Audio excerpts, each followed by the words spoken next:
Nigel Spence, and I'm coming to you from my backyard of my restaurant, Ripe Kitchen and Bar in Mount Vernon, New York.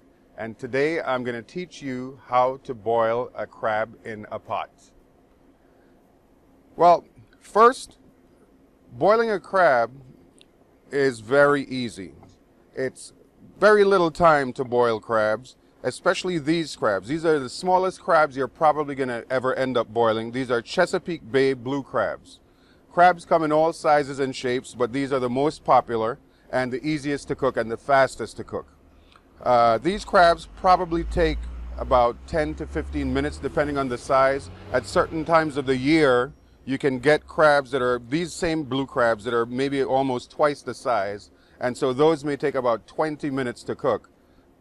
20 to 25 minutes. Crabs of this size maybe about 15 to 20 minutes. So it's very simple. The most important part about cooking a crab is what's going into the water that's going to boil the crabs. So you want to have the pot seasoned very well with all wonderful ingredients to make your crab very, very tasty.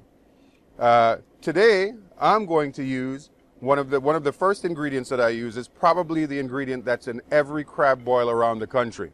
This is Old Bay seasoning. Very salty, very spicy, and gives a really nice undertone of earthy flavors.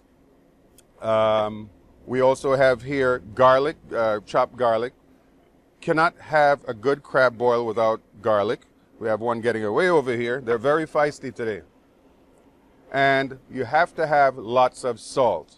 For about this recipe is for about 2 gallons of water and for about a dozen crabs. And so for 2 gallons of water, you want to use about a cup of kosher salt. You want to use about 3/4 of a cup of chopped garlic and about 1/3 of a cup of the Old Bay seasoning. Just to take it up a notch, I also like to use Jamaican Scotch bonnet peppers. So if you don't want the heat to be too much, you don't have to cut into the peppers. You can just put them in the pot as they are. I would only use one. And to top it all off, I would also like to use a little bit of lemons with lemon juice. So from here, we're just going to go ahead and get them in the boiling pot of water. I'm going to get these ingredients in there. Again, I'm Nigel Spence, and I'm coming to you from the backyard of my restaurant, Ripe Kitchen and Bar in Mount Vernon, New York. Thank you.